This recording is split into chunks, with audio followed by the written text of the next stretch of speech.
Hey there, this is Donna Gilbert. Can you see me in this bright fluorescent orange shirt? I hope you can. For someone who has spent most of my life feeling unseen, unheard, and overlooked, it's not possible when I'm wearing this shirt, right? So today, Sunday, I just want to take a few minutes to talk about just a few things that popped up into my mind when I was out walking this morning. And the scheduled talk I had, I will do tomorrow. And that's one of the great things about having your own life, having your own business, creating things that you want. You have that flexibility. No one is telling you what you need to do, what you need to talk about at any point in time. And so today I'm going to take advantage of that and just share a few thoughts that are on my mind. And the first one is very related to what I was listening to when I was out walking this morning. My mentor, Michelle O'Neill, who founded and is the head mentor in the Legacy Builders program, I was listening to one of her trainings, and she had created this program. She had created these training modules. It was how to launch your business in 7 days. I think it's called 7 days launch to profit in 7 days, I think is what she calls it. And the original one was just feeling a little bit outdated. And so she wanted to update it. And so she did a live Zoom call recording with members of the community, which I was not on the call. So I was listening to the replay. And I'm just so amazed by this woman, by her vision. And it got me thinking as I'm walking, as I'm listening, you know, how our brains just kind of go off in different directions. And I started thinking about some of my best mentors in life. And the very first self-development mentor I had was Jim Rohn. Never met the man. He passed in 2008, 2009. He was a multi-gazillionaire. He was speaking at corporate events, you know, a big leadership mentor. He called himself, or they called him, a business philosopher, because he really talked about having a personal philosophy, which is something that I have embraced. And a few years ago, I was gifted with the personal philosophy of Cali Wind, which is what I bring to my channel, to my experience. And I was thinking about how much impact this man, who passed when I was 45, had on my life. And I never met him. All I did was listen to his audio recordings. Don't tell anyone. I bootlegged them from the library. They were cassette tapes. Remember cassette tapes? Yeah. And he had such a significant impact on my life. And Michelle O'Neill is having that same level of impact. She's helping me to dream bigger, to see possibilities that I had tamped down, that I had suppressed because I thought if I was ambitious, it meant that I was greedy. Because, don't tell anyone, I really would love to be a self-made millionaire. And I really would love to do the work to do it. But you know what? That's freaking scary. Scary to say it. It's scary to do it.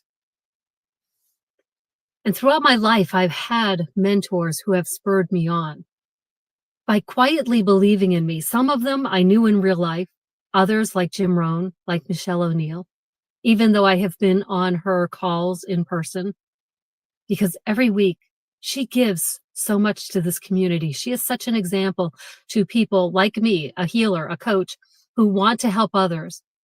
And she models this amazing business, this approach to life of serving others and allowing the money to come after. So I have experienced her energy, you know, Zoom, but I have never asked a question on one of these calls. I've only been on 2 of them. And that is one of my goals for this year. One of my intentions for this year is to attend each one. And I just think, you know, the impact she is having on me, and she does not know that I exist. And how much impact are you having on people? I like to encourage people to expand their impact. And how much impact do we have without ever knowing that we are touching someone's lives? We just don't have a clue. And then, of course, we have those kind of the anti-mentor, the warning rather than the example. That's how Jim Rohn talked about it. He said, you have a choice. You can be an example or you can be a warning. The example is someone who is doing what they can to expand and grow. They have that courage. They're curious. They are confident that they can figure things out. And then you have the examples or the warnings, the people you look at and you say, oh my gosh, you have so much potential. What are you doing? And I'm not saying this to pick on people who have addictions. Addictions run in my family. Lovely, wonderful people, and yet their demons allow them to be controlled by a substance or an action or an activity that sabotages them rather than serves them. And those are the warnings. The people who are so overweight that their health deteriorates and they pass very young, leaving behind people who are so hurt. People who are thinking, oh, if only you had taken better care of yourself. But sometimes that behavior is what spurs someone else to make changes. In fact, for my husband and I, it is one of the reasons we chose to retire early. Both of us have friends that we worked with for many years. We worked in a semiconductor manufacturing company, a lot of nasty chemicals, gases around, and sure, we were safe. OSHA says that the facility was fine. Things were being vented the way that they needed to be. But how do we really know? The foods that we eat, the medicines we take, everything is a risk, right? And I'm not saying this to just be scary, but we saw so many people that we knew that we cared about, and they passed too early, or they had such great health issues when they reached retirement age that they couldn't enjoy retirement. And we used them as mentors to guide us and say, we want to do something different. And so here we are living out in the desert in the middle of winter, loving life because someone inspired us to take a different action. And I just think that's amazing. You know, we don't know what other people's actions, how they're impacting us. And like I said, some are inspiring and motivating. We see them as mentors. We want to be like them. There are examples. And then other people are warnings of, oh, want to take a different path from that. That's not how I want my life. And we can have compassion and we can help those people as we can while also allowing that it's their life, their choice, their path. So didn't expect to go on that addiction thing, but as I said, it does run in my family. Yeah. And then there are situations, experiences that change us and they force something. For some people, it could be a health-related thing. It could be that heart attack. It makes them change to suddenly change the way they're eating or to exercise more or to reduce their stress levels. And then sometimes it's something that is seemingly insignificant to someone else. Many years ago, 1997, Thanksgiving time, my friend, I'll call her my friend. Let me know in the comments, please, because I need to know, or I would love to know if this is just me. I like to be precise with identifying relationships. And so I'm just going to call this woman my friend because she was my friend. But she was also my father-in-law's wife, not my husband's at the time, my first husband's, not his mother, but his stepmother. So I don't know if I should refer to her as my stepmother-in-law or my former father-in-law's wife. So she's my friend. But she threw all of the family parties, right? So Thanksgiving, she had this big dinner at her house and it was wonderful. Everyone is there. And then for Christmas, she was having a big party and she went all out at Christmas time. So at Thanksgiving, she asked me if I would read a poem that she had written when they presented a new mattress to my husband's grandmother. Now, they weren't actually giving her the mattress. It was a card, a certificate with a picture on it.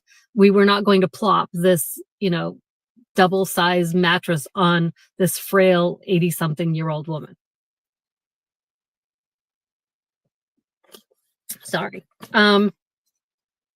So she asked me. Now, back then, I was such a different person.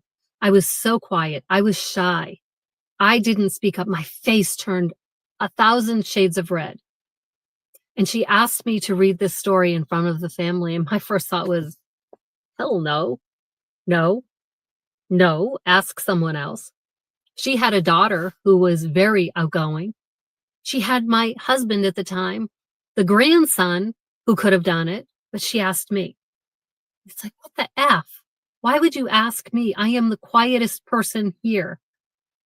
And so I told her no, and her response was, okay, I guess I'll do it. There's all these other people. My husband had 3 brothers, a sister. Her husband, my father-in-law, the son of the grandmother, could have read the poem, right? Anyone else could have read the poem. And she asked me, what the flip? And I said no, and I felt horrible. I felt guilty because she did so much for us. She cared and loved so much. And I couldn't do this simple, small thing for her. She thought this was a small thing. She didn't understand the terror that was in my heart. She didn't get it. She didn't know because she was a confident executive at one of the biggest insurance companies in the state. She didn't get it. She didn't know me. So I relented. I said, yes, I would do it. And for weeks, I agonized over this. I was stressed. She didn't even give it to me in advance so that I could read it, become familiar with it. The day of the party, I'm sitting on the couch. There's 2 people here. People are sitting on the floor, everyone. Grandmama is sitting in her chair. And Judy brings over the piece of paper and hands it to me. And she said, now, what? I was thinking that she had forgotten about it because I hadn't heard anything about it all morning.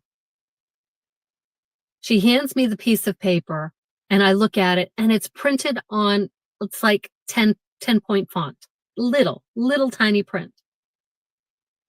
So I'm holding this paper and she had folded it up. It was creased. Anyway. So I'm holding it, but my hands are shaking and the print is so small that I can't read it, right? And I'm trying to read it.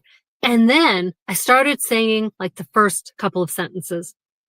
And she says, Donna, stand up. What the flip? So I stand up, everyone's surrounding. I can feel my face burning, right?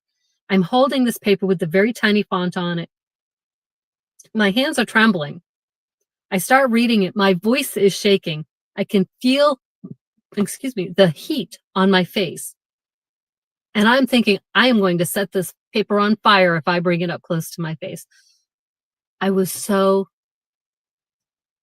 even have a word for it. I got through it. And as soon as it was done, and of course, everyone just immediately flocks to Grandmama to give her hugs and kisses. I got up and I went into the bathroom and I sobbed. Now, I don't cry pretty. My face was already flaming red.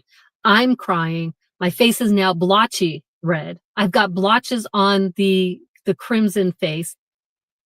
I stayed in there for probably 10 or 15 minutes, splashing cold water on my face, trying to get the heat down, trying to calm my heart, thinking, what the F? And I went back out to the party and no one said a thing because by then everything had moved on. People were scattered again. They were getting ready to do food. And I'm just, oh my gosh, what the heck just happened to me? But you know what? I had a choice. And it took me a couple of weeks before I made a choice. I could let the terror that I felt in that moment, the humiliation, the embarrassment, I could let that define me and keep me quiet, overlooked for the rest of my life, or I could make a change. That spring, in March of 1998, I joined Toastmasters International, and I started learning how to speak in public, how to be seen, how to deal with my face getting red, with my hands trembling, with my voice shaking. Because you know what I realized? Those things are not anything I can control. Can't control them. They are physiological responses to the trauma, the experience I was in. Not a darn thing I could do about them. But you know what I discovered? That as I became more comfortable standing up in front of that group, talking a little bit, sharing my stories, writing speeches, sharing speeches, started to feel more comfortable. And my face didn't feel like it was quite as red. And I would start to ask people, keep an eye on, is my face really as red? And they'd say, no, your face isn't red. Your hands, I couldn't see your hands trembling. No, your voice didn't sound like it was shaking to me. And I started to gain confidence in myself. And that moment, that experience of reading that poem at Christmas, it can still get my stress hormones going. But it changed my life. And I sometimes wonder what my life would be like if I had gone in the other direction. If I had become the warning instead of the example. Because you see, my friend, my stepmother-in-law, she saw something in me. And she gave me an opportunity to step into a form of myself, a version of myself that I didn't know existed. But you know the really crazy thing? Even at this point, in my heart, unbeknownst to anyone else, barely acknowledged by, I had a dream of standing on a stage in front of thousands of people, and I thought there's no way it can happen. And I truly believe that it never could have happened without being asked to read that poem. Think about some of the things that have happened in your life that have changed who you are, the direction you were going in. Because it was that moment that when I joined Toastmasters and I started speaking, and people were telling me, wow, that was really good. That was a powerful message. Thank you for sharing that. You're doing great. That gave me the confidence to start showing up at the meetings we had at work. They were called continuous improvement movements, continuous improvement groups. And we had meetings to talk about our work areas to improve our production flow, to resolve conflicts between people in the shifts, basically. And I started having the courage to speak up in those. And I started to become a leader, an informal leader. And then a few years later, I became a United Way loaned executive, where I had to give speeches in front of companies to help them with their fundraising campaign. These are all steps that I never could have taken if my stepmother-in-law, Judy, my friend, had not asked me to read that poem. There are chains of events in our lives, and we can either move forward and take advantage of them and see what we're capable of, or we can hold back and say, nope, too scary for me. Nope, not going to do it. I was motivated by guilt, by a sense of responsibility to Judy, because she gave so much for others. How could I not do this one small thing that she asked of me? I don't usually like to guilt people into doing things. And I believe she truly would have been fine if I had said no. I also believe she would have done it herself. And I couldn't let that happen. So sometimes we do things for someone else and we just let it stop there. Instead of saying, I did something for someone else. It scared the pants off me. I took a stretch. I did it. I didn't die. Maybe this is an indication that I need to continue this. And now here I am. I am speaking on a stage in front of thousands, potentially millions, potentially billions. How cool is that? From this quiet, shy, introverted person sitting on a couch with a red face, shaking hands, reading the super tiny font to say, Grandmama, we love you. And we know that your back is hurting you because your mattress is too old and you haven't wanted to spend the money to replace it. and we have gotten you a new mattress.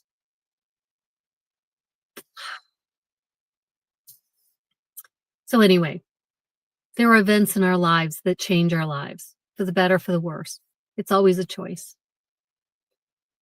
And then there was another thing I was going to talk. Oh, those kicks in the kicks in the pants. So when I was walking this morning, bright orange shirt, no one out on the road was going to hit me today. Everyone could see me. And I was listening to Michelle O'Neill, and she was talking about the Profit to Launch in 7 days. I was re-listening to this now. I had never done this when I joined the program 5.5 months ago. I skipped it because this was an opportunity to use your current social media accounts and start sharing that you were starting an online business. And I didn't feel comfortable doing that. I wanted to keep this experiment. I thought of it as an experiment at the time. I didn't really know what I was doing. I actually wanted to see if I could prove that it worked without inviting friends and family members to kind of help along. So I started totally incognito. So I didn't do this because this part of it is she's talking about using the stories feature, which are posts that disappear in 24 hours. And just to build your excitement and to share something's happening as you put the business together, the back end.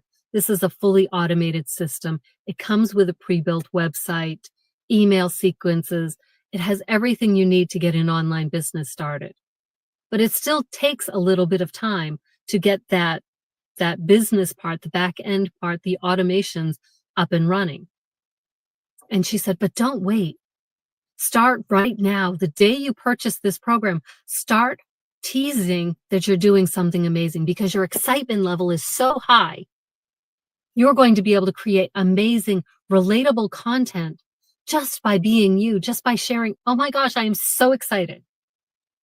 When we purchased the new truck that I'm sitting in, we picked it up almost a year ago. Custom made truck. It was a big splurge, yes.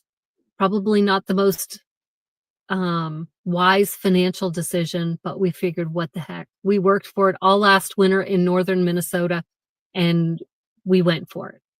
So when we picked up this truck, you can bet my husband was on social media saying, look at our truck. So excited. Our truck, every day we were watching to see if it was built yet and what was being done on the assembly line with it, because nowadays, because of technology, because of automations, we can see the status of our truck being built. Heck, you can see the status of your Domino's pizza order being made, right? This is all automations. It happens behind the scenes. Information is put in there and it just progresses along and you get updates. So while you're in the background doing these things, you make 3 pieces of content over the course of a day, just sharing that you're excited, why you're doing this, what made you decide to purchase this program. And you start talking about it just so you can take advantage of the excitement you feel within. Because what happens over time, when we buy something, and if we don't dig right into it, I'm very guilty of this for Kindle books. I have hundreds of books on my Kindle. Probably more than half of them have not been read yet, but I was excited when I purchased them. But I was in the middle of another book. And so I finished the other book and then I went on to something else. So it's the old strike while the iron is hot, right? So that's what she was talking about in this program or in this video. And I'm thinking, oh, getting feet prints on the dash. Sorry. And I'm walking and it's very windy here today. And I didn't have an external wired mic or a wireless mic with like the wind buffer thing. So I just had my phone and I'm just holding it up and I'm listening and I'm thinking, I should just stop here. I should just do something. And then I thought, no, because the audio is not going to be good enough. No, because. And I thought, oh, I pushed the play on her. I had paused, pushed the play on her video again. And she said something like, and what is stopping you? Are you going to let it keep stopping you? And it's like, oh, dang. It was almost like I heard Judy's voice in my head again. And I'm just connecting this now. It wasn't in that moment, but it's like, you can do this. Why are you letting fear hold you back? You're excited right now. I see the potential in you. I believe in you more than you believe in yourself. Are you going to just let that go to waste? Or are you going to say, someone else believes in me? This person that I've never met believes in me. What if she's right? What if Jim Rohn is right? What if your mentors are right and they're guiding you and inviting you to take action that feels uncomfortable? It pushes you out of your comfort zone. But what if that's just the kick in the pants that you need to make a difference, to transform someone's life that you have never met, that you will never meet, but they're paying attention. And when you show up, they say, wow, if they can do it, I can do it. And we can be that pebble that drops into the pond that creates the ripple effect. Or we can be the warning. We can be the warning who shows up on social media one day, create this amazing post. And then we see someone sees us, but they get distracted and they look away. And then you know how scrolls feed, or they push a button. I'm famous for doing this. I will push some random button on my phone. Things disappear, things switch up, and I can't find that post again. But when I see the person again, if I see it quickly enough, then I will click and I will connect with them. But sometimes they never show up again. Or they show up and you think, I think that was the lady that was wearing the orange shirt, that bright orange shirt that you couldn't miss. Wonder what happened to her. And they click on your link or they click on your bio and they click on your profile and they say, wow, she hasn't shown up for 4 months. What's up with that? And you read through the content and you think, wow, sounds like she's doing great work. I think, I really remember liking her. And you read those other posts and you think, wow. But she keeps having these 4-week gaps, 6-week gaps. I don't know if she's really reliable. Maybe she just has a lot of things going on in her life and, oh, my heart goes out to her and I hope that everything is okay. I am sending positive energy your way. I want the best for you because even in these small connections, you've impacted me. But I don't know that it's enough for me to work with you unless you have like a $27 offer to actually work with you, to put my heart and soul. I don't know that you'll be there for me. Michelle O'Neill, my mentor in the Legacy Builders program, she has been sharing the same message for about 2.5 years. The same message. I listen to her over and over again, and I'm not bored. I love hearing her story. She is so inspiring. She has this huge, powerful vision, and I want to be part of it. I want to help her succeed. I want to help her vision come true. And the only way I can do that is if I have a vision for myself that's big enough. What's your vision? Do you have a vision? What's your life look like? Do you have a vision of getting on the road and living the nomadic lifestyle like I do? Have you done anything to make it happen? Even just researching the type of vehicle you would want to live in. Would you want to live in a big RV? Would you want to live in a bus that's been converted, a van? We live in a 7x14-foot cargo trailer. And we are in the process of upgrading that to a 8 or 8.5 foot by 32-foot gooseneck trailer. So we are more than doubling our living space because 7x14 foot. Some people have bathrooms bigger than that. But what's your dream? Are you taking action? Do you have a mentor that can help you get there? And our mentors show up in so many ways. Someone who has a YouTube channel or an Instagram account or a TikTok account who inspires you and puts ideas in your head, helps you be creative and think of your possibilities, All of those people are mentors. And when you start following them, yesterday, we are here outside of Quartzsite, Arizona. If you are a nomad, you're familiar with this. It is a place where a lot of nomads will gather in the winter, and we have what's called a rubber tramp rendezvous. And mostly, in my opinion, it's for people who are new to the nomadic lifestyle. There are a lot of questions people have. Well, one of the YouTube channels that my husband follows, they were going to be there yesterday. So we went over and Earl got to meet them and we chatted for a few minutes and, lots of people were coming over to see them. Those people are mentors. They may never meet most of the people, the majority of the people that are watching their channel, and yet they're having an impact. It's just amazing to me how this is possible in our society today. We impact the people in our immediate circle, we impact the people in our community, and we can impact people from around the world. And we take that for granted. We don't appreciate the gift of technology. It's just pretty amazing to me. So those are some of my scattered thoughts for today. And I'm looking forward to, in fact, it's already started, got to go in there, watching some NFL playoff football. Denver Broncos are the Buffalo Bills today. Go Bills. Yeah. And then today also at some point on this windy day, I need to get a shower and I will share the shower stuff sometime and probably just a regular video, not a live video. And no, you don't worry, just how we do showers when we live in a trailer. So yeah, if you have any questions about nomad life, type them in the comments if you're watching the replay. I would love to hear them, love to answer them.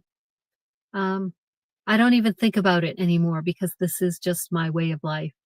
My husband and I, many days, we just take a deep breath and we just say, I love this life. It's so simple. It's so simple.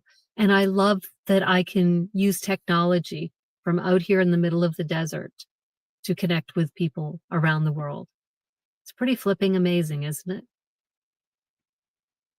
And if I hadn't listened to Jim Rohn way back in the 80s and started learning about improving myself, that if I changed my attitude, changed my thoughts, I could change my reality. If my stepmother-in-law hadn't asked me to read a poem, I wouldn't have ever gone to Toastmasters. It wouldn't have occurred to me to learn about it. Because this was back before the internet was the internet. Our notices for meetings were in the newspaper. The internet was just barely started. We had little search engines because that's how I learned about Toastmasters. The opportunities today are so great and we hold ourselves back, and we need someone who's going to give that kick in the pants to say, why aren't you showing up for yourself? Why are your doubts, your fears, your uncertainties holding you back? Great question, right? All right. I hope you have an amazing day. Thanks for sharing this time with me. And I will see you tomorrow, where we are going to talk about the energy of change, which is Cali wind. That's my personal philosophy. And I'm going to dive into the significance of the letter A in Cali wind. All right. So I will see you tomorrow. Bye.